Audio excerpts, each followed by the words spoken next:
कबीर साहब के शब्द में, इसी शब्द में, जो कि तो पूरी पंक्तियां ये तो है ही, लेकिन लास्ट वाली नहीं। उसमें क्या है कि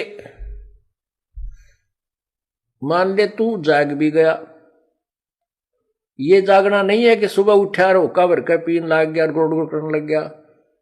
कहते उठ सवेरे भरा तमाखू के जाग्या निर्भाग रे,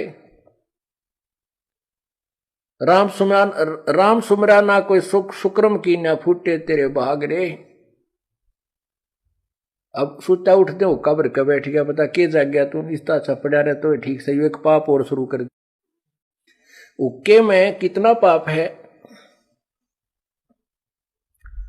सो नारी जारी करे सुरापान 100 बार, एक चलम हुक्का भरे वो डूबे काली धार। एक हुक्का का मीन तम्बाकू से है। तम्बाकू चाहे सिगरेट में पीवो, चाहे बीड़ी में, चाहे हुक्के में, चाहे सूंघ लो या खावे, सारा ही दोष है। एक भक्त दुकान कर रखी थी एक ने,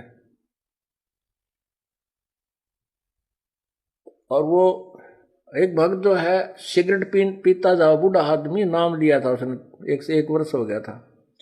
और दूसरे भगत का लड़का बोला ताऊ तू सिगरेट पीवे, गुरुजी ने मना कर रखा, भाई तेरा तो नाम टूट गया। ने बोला ना बेटा, नो के नाम टूटा है। बोला गुरुजी ने हुक्का पीन तो मना कर रखा, सिगरेट थोड़े नट्टे थे। तो जिसने बकवाद करनी है, जिसने मर्यादा नहीं निभानी है, वो अपने कोई सिस्टम तैयार रखे। तो लड़के ने मिलकर उसको कहा ताऊ तुमने नाश कर दिया अपनी भक्ति का, तम्बाकू तो है ही, चाहे सिगरेट में पी ले, जहर न चाहे गिलास में पी ले, चाहे किसी कटोरी में गाली के पी ले, तो जहर। तो क्या बताते हैं, कहते हैं पर द्वारा स्त्री का खुल है, 70 जन्म अंधा हो डोले, सुरापान मदमासा हारी, गमन करें भोगे पर नारी, वो 70 जन्म कटेंगे शीशम, साक्षी साहिब है जगदीशम।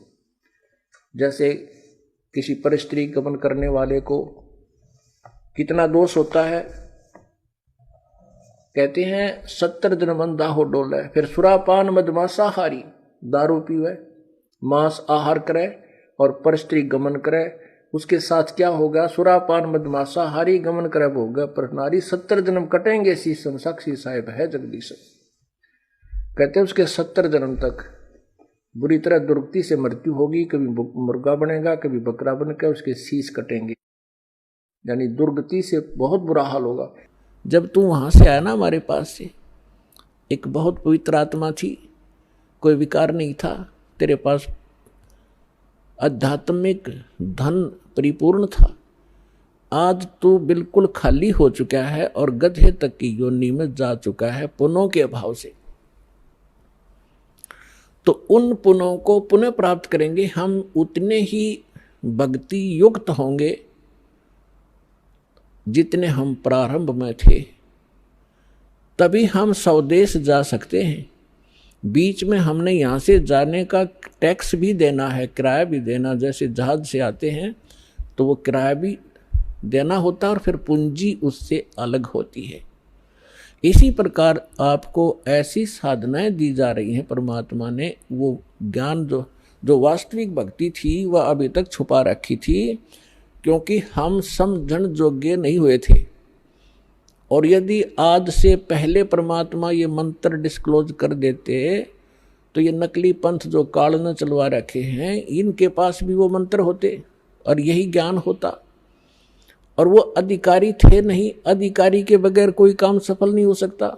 जैसे एक पासपोर्ट बनवाते हैं, पासपोर्ट भी यदि अधिकारी से बना हुआ होगा तो आगे चलेगा, नहीं तो जब समय आने पर उसका पता चलेगा कि पासपोर्ट ही डुप्लीकेट है तो बहुत देर हो चुकी होगी और जेल भी जाना पड़ेगा।